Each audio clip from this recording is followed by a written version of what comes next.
Hola, soy Alexandra Sánchez y te doy la bienvenida a este nuevo episodio especial de Migrar sin Anestesia, dentro de mi podcast Lo que nadie te dice.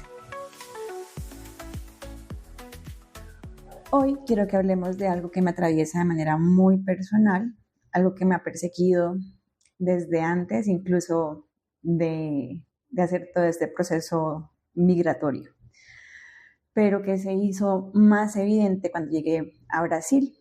Y eso es la frustración. Y no les hablo de la frustración romántica, esa que vemos en frases bonitas en Instagram, sino de esa frustración que arde en el estómago, que se convierte en enojo, en impaciencia, en sensación de injusticia, en ganas de mandar todo al carajo.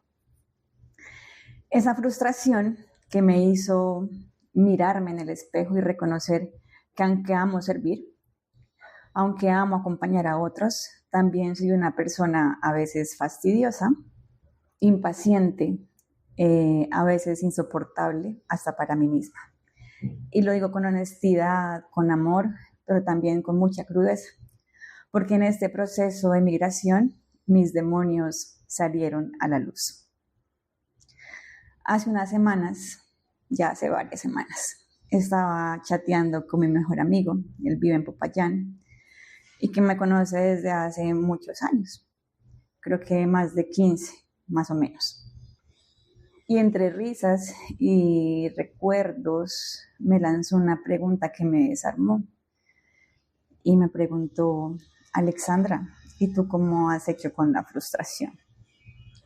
Y me quedé en silencio mirando el celular, porque esa pregunta me llevó a recorrer, como en una película, estos 2 últimos años de mi vida, y entendí que gran parte de lo que soy hoy se ha forjado justamente ahí, en el fuego de la frustración.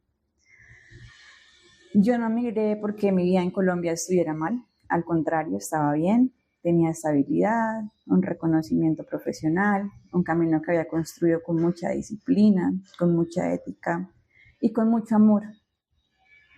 Había trabajado con comunidades en medio del conflicto armado, en territorios, y creo que ya lo he dicho antes, que parecen que hasta Dios se había escondido. Había logrado formarme en espacios también internacionales, viajar, nutrirme como de diferentes perspectivas. Realmente no me faltaba nada, pero la vida, con esa manera extraña que tiene a veces de empujarnos hacia donde necesitamos crecer, me trajo a Brasil. Ya todos conocen mi historia de amor y los que no la conocen pueden escuchar los podcasts anteriores, que ahí les cuento un poco más sobre esto. Y aunque había tenido experiencias cortas en otros países, lo que he vivido aquí no se parece a nada, porque emigrar no fue para mí mejorar la vida hacia afuera, sino descubrir que por dentro había tanto por trabajar, tanto por transformar, por sanar, que a veces siento que este viaje no fue geográfico, sino que ha sido un viaje espiritual y psicológico. El primer golpe de frustración me llegó cuando llegué aquí. Antes de viajar, yo había hecho unos niveles de portugués, que yo dije, bueno, con eso me defiendo, pero no, nada. Y ese fue como mi primer golpe de frustración. Entonces, el idioma. Yo que en Colombia podía hablar en conferencias, dirigir equipos, negociar con instituciones, acostumbrada a tener la palabra como herramienta de trabajo, porque la palabra es mi herramienta de trabajo desde hace 14 años prácticamente. De repente llegar a San Pablo, me sentía incapaz de hilar una frase completa en portugués sin sentirme como una niña de primaria. Esa sensación de ser reducida a balbuceos, que tus pensamientos van como a 200 kilómetros por hora, pero tu lengua apenas da para 20. Y eso, claro, me llenaba de rabia, esa sensación de impotencia me ardía. Después vino la burocracia, los papeles que demoran meses, la revalidación de mi título como psicóloga, que cuesta dinero y tiempo, los silencios de las instituciones, yo que era rápida, estratégica, impaciente, me vi obligada a esperar. Y en cada espera sentía que me arrancaban un pedacito de control. Y recuerdo el día que me dieron la respuesta de la revalidación, donde decía que tenía que ver unas materias.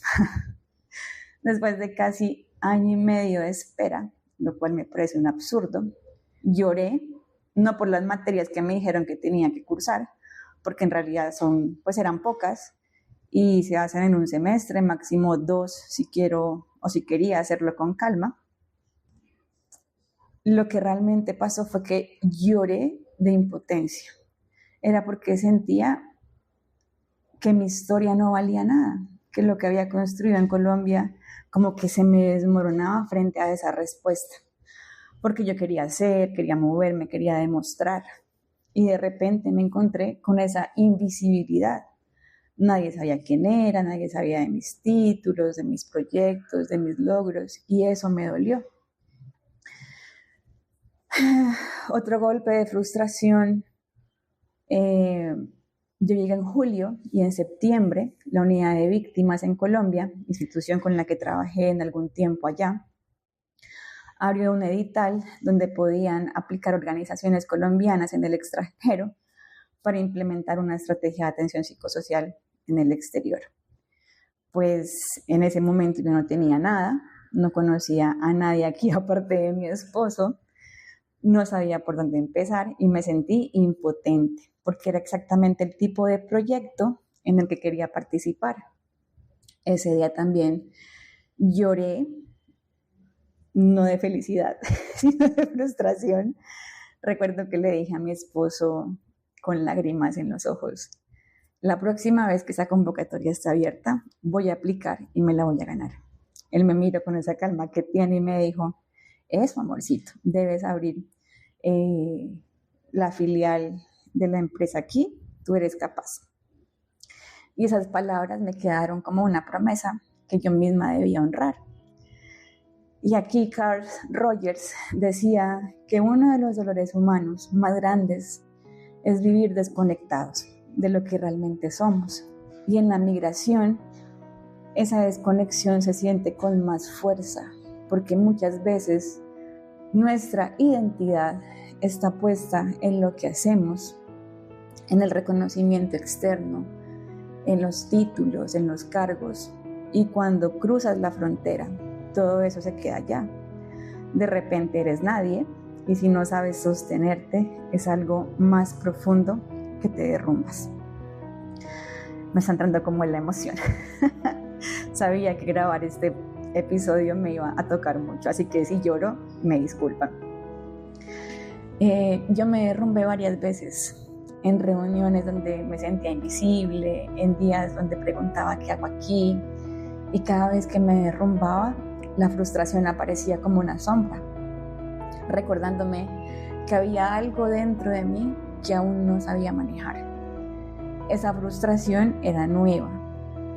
De niña tal vez era impaciente, pero no lo demostraba, me lo tragaba.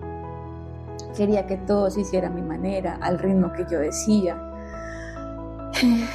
Y es que un día le dije a una amiga, una muy buena amiga que se llama Islendi, le dije: ¿qué le pueden pedir a alguien que controló esfínteres casi al año de edad? Y aunque esa energía me llevó a lograr muchas cosas, también reflexioné e identifiqué que también me desgastó, porque la vida no se acomoda a nuestros caprichos. Y migrar me lo gritó en la cara, me lo escupió. Y me mostró que aquí las cosas no iban a ser a mi forma, ni en mi tiempo. La frustración al final se me reveló como esa sombra de la que habla Jung, esa parte de mí que no quería ver. La impaciencia, el perfeccionismo, la necesidad de control, la rabia de no ser reconocida. Jung decía que todo lo que no reconocemos en nosotros mismos vuelve desde afuera como destino. Y claro, aquí en Brasil me encontré con todos esos espejos. Personas que no me entendían, procesos que me exigían paciencia, silencios que no me obligaban a calmarme. Tuvimos una discusión y después fue el hijo de otra persona que yo no era buena profesional, y colombiana también esta persona. Era como si la vida me gritara: mírate, aquí están tus demonios, ¿qué vas a hacer con ellos? Y pues entonces empecé a trabajar, no de la manera romántica que nos venden en redes, no con frases bonitas, sino con dolor. La psicología humanista, que es mi enfoque clínico, recordaba que solo en la congruencia, solo cuando dejas de actuar una cosa y sentir otra, puedes sanar. Y yo no era congruente, sonreía cuando quería gritar, decía estoy bien cuando por dentro me estaba desmoronando. En lo espiritual aprendí a rendirme, y cuando digo rendirse no es resignarse, rendirse es aceptar que hay un orden más grande que nosotros, que no todo tiene que salir como lo planeamos, que a veces la vida te quita algo para que te mires y para que aprendas. Yo me creía más espiritual que los demás y tuve que tragarme mi ego, porque descubrí que una cosa es leer libros de espiritualidad y otra cosa es vivirla en la piel, en la espera, en la soledad. Y no hablo de soledad en sentido figurado, porque realmente tengo un hermoso compañero de vida, sino esa soledad que uno lleva por dentro, ese vacío interno, ese abandono en el que muchos hemos caído de forma inconsciente. Y claro, la frustración también me llevó a reconocer que yo no soy la mujer perfecta, calmada, zen. Yo soy fastidiosa, intensa, controladora, y está bien, porque en esa aceptación descubrí que puedo transformarme, que no se trata de eliminar mis demonios, sino de aprender a bailar con ellos. Recuerdo una noche, después de una pelea conmigo misma, porque sentía que todo me estaba saliendo mal, me senté a meditar, cerré los ojos y en vez como de tratar de callar la rabia, le di espacio. Respiré por dentro de ella y descubrí que debajo de la frustración había tristeza, y debajo de la tristeza había muchísimo miedo, y debajo del miedo también había amor. Amor por lo que hago, amor por lo que sueño, amor por querer pertenecer. Y ese fue mi aprendizaje, que la frustración en el fondo es una máscara del amor.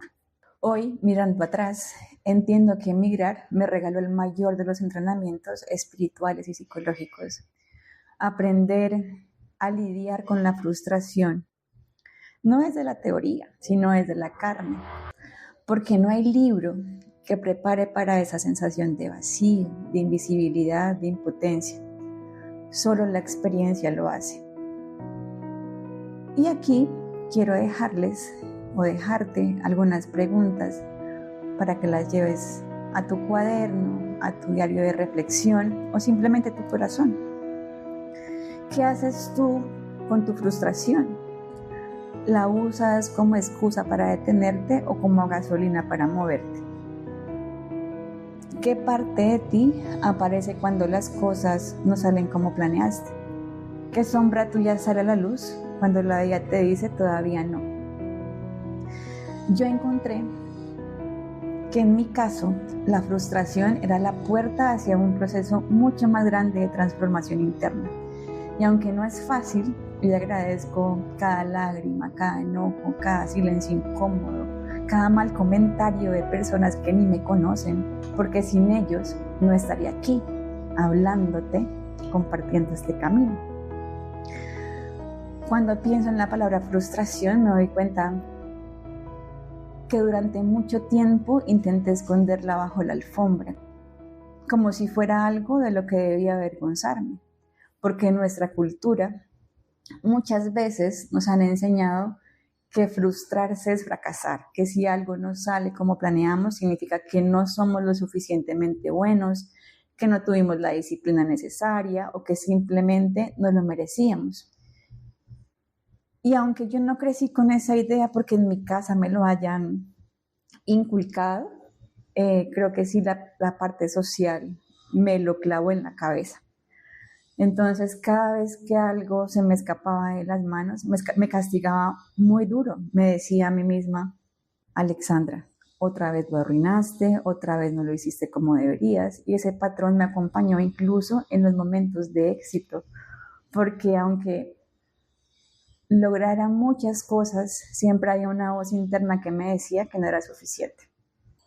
Migrar me puso de frente con esa herida, porque aquí al inicio nada salió como yo quería. Cada plan, cada proyección, cada expectativa se fue derrumbando.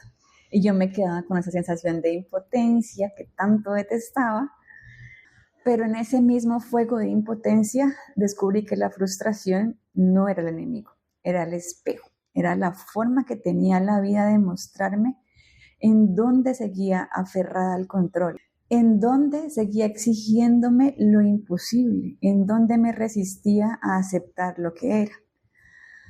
Recuerdo que los primeros meses en San Pablo yo me repetía una y otra vez, yo no puedo estar empezando de cero, no después de todo lo que he hecho, no después de 12 años de experiencia, de títulos, de proyectos, no es justo. Y esa frase no es justo se convirtió en una especie de mantra tóxico que me hundía más en la herida, hasta que un día leyendo a Víctor Frank entendí algo que me movió el piso. Él decía que la vida no siempre es justa, pero siempre ofrece la posibilidad de encontrar sentido.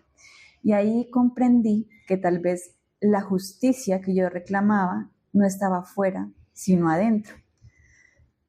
Que no se trataba de que el mundo me reconociera de inmediato, sino que yo pudiera reconocer el sentido profundo de estar aquí. Eso me llevó a mirar mi propia impaciencia. Jung decía que lo que rechazamos de nosotros mismos se convierte en sombra, lo que les dije anteriormente. Y yo había rechazado toda mi vida mi dificultad para aspirar, porque en Colombia esa impaciencia se camuflaba en productividad. Hacía 1000 cosas al mismo tiempo, armaba proyectos, viajaba, servía a comunidades. Nadie me señalaba la impaciencia porque afuera se veía como logros. Pero aquí en Brasil esa impaciencia quedó desnuda. Ya no tenía proyectos que mostrar, ni un equipo que liderar, ni un cargo que me definiera. Solo estaba yo con mis ganas de correr y un contexto que me obligaba a ir muy lento. Y fue en ese choque que descubrí que la frustración es muchas veces el lenguaje que usa el alma para decirnos, mira lo que no has querido ver. Entonces, un paso a la vez, empecé a cambiar la pregunta. Ya no era ¿por qué me pasa esto?, sino ¿para qué me está pasando eso? Y cuando uno cambia la pregunta, cambia la vida. Porque el para qué abre posibilidades, abre caminos. Empecé a darme cuenta de que cada momento de frustración era también una oportunidad para reinventarme, para descubrir herramientas que nunca había necesitado en Colombia. Y uno de esos momentos fue el día que decidí abrir la sede de Mental Care Colombia aquí en Brasil. No fue un acto impulsivo, fue un resultado de muchas noches de frustración acumulada. Yo veía que las oportunidades no aparecían, que los espacios no se abrían, que mi experiencia no era reconocida. Y ahí, en medio de la rabia, surgió la idea. Si no hay puertas, vamos a construirlas. Si no hay espacios, vamos a crearlos. Con la ayuda de mi esposo, que siempre ha sido mi cómplice en este proceso, empezamos a armar lo que hoy es un equipo de 14 personas. Recuerdo que al principio soñaba en la sala de nuestra casa con una mezcla de miedo y esperanza, pero hoy puedo decir con orgullo que somos 14 personas que tenemos varias áreas. Creo que ya se los comenté antes, la de recursos humanos, la de alianzas y sustentabilidad, el área psicosocial, la de comunicación y hasta 2 asesoras especializadas en expansión y sostenibilidad económica. Y en todo ese proceso de abrir la organización, que el registro se hizo este año en enero, hace poco llegó la convocatoria nuevamente de la unidad. Esa convocatoria se abrió este año creo que fue en agosto. Y ya no era solo yo pensando en un sueño, aunque con poco tiempo considero que somos una organización que se está consolidando muy bien, con alianzas, con experiencia y con un equipo sólido. Entonces presentamos nuestra propuesta y hace ya unas semanas recibimos la noticia que nos ganamos ese edital. Ese día lloré otra vez, pero esta vez de felicidad, porque 2 años atrás lo que era un anhelo, que en ese momento yo lo vi imposible, hoy se hizo realidad. No solo nos ganamos el edital, sino que también hemos estado en conversaciones con otras organizaciones aquí en Brasil que han amado nuestro trabajo. Y el próximo año vienen alianzas muy interesantes que nos permitirán empezar a hacer incidencia política en contextos que son prioritarios para nosotros. Y la próxima semana tenemos una reunión súper importante con alguien del Ministerio de Derechos Humanos aquí en Brasil. También hemos tenido acercamientos con entidades estatales aquí en San Pablo y paso a paso vamos ocupando un lugar en este nuevo país. Todo eso que hace 2 años parecía imposible, hoy es parte de nuestra realidad. No fue magia, no fue que las cosas se acomodaran solas, ha sido un proceso de pasos pequeños, de sostener la visión, de creer cuando parecía ingenuo creer, de soñar muy en grande, aún pensando que tal vez eso no iba a ser posible. Y aquí vuelvo a retomar a Eric Fromm, que hablaba de la importancia de pasar del tener al ser, de no medirnos solo por lo que poseemos o logramos, sino por lo que somos y aportamos. Para mí este camino ha sido eso. No se trata solo de los títulos, de los premios o de los reconocimientos. Se trata de quién me estoy convirtiendo en este proceso. Se trata de ser fiel a mi propósito y de construir junto a otros. Me gusta pensar que cada uno de nosotros tiene una misión única, un aporte que solo puede hacer desde su propia historia. Y esa misión se va revelando, muchas veces en medio de la frustración. Porque cuando algo nos duele, cuando algo nos incomoda, ahí hay un mensaje. La pregunta es si estamos dispuestos a escucharlos. Eric Fromm también decía que el ser humano puede soportar cualquier cómo siempre y cuando tenga un porqué.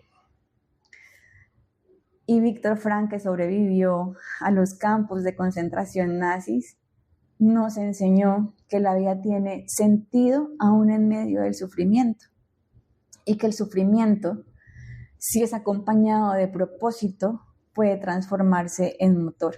Yo encontré mi porqué en trabajar por la salud mental y espiritual de las personas migrantes y víctimas del conflicto armado. Ese fue el faro que me sostuvo cuando parecía derrumbarse.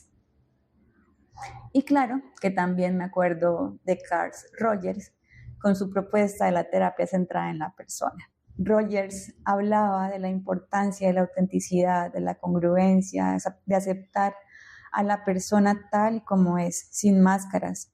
Para mí eso también ha sido clave, aprender a mostrarme vulnerable, a reconocer que sentía frustración, a saber que algunas veces puedo decir bobadas, a no disfrazar mi frustración y que todo está bien, porque solo cuando pude aceptar mi propia vulnerabilidad fue que pude acompañar a otros desde un lugar genuino. La frustración también me hizo confrontar mi sombra, esa que me decía, tú no vas a poder, ¿quién eres tú para intentarlo? Mejor quédate quieta. Pero al mismo tiempo, al reconocer esa sombra, me di cuenta que también allí había energía. Y yo decía que integrar la sombra no es destruirla, sino dialogar con ella, hacerla parte de nuestra totalidad. Y en ese diálogo interno descubrí que la frustración me estaba mostrando lo mucho que deseaba hacer algo significativo. Hoy sé que la frustración no se va.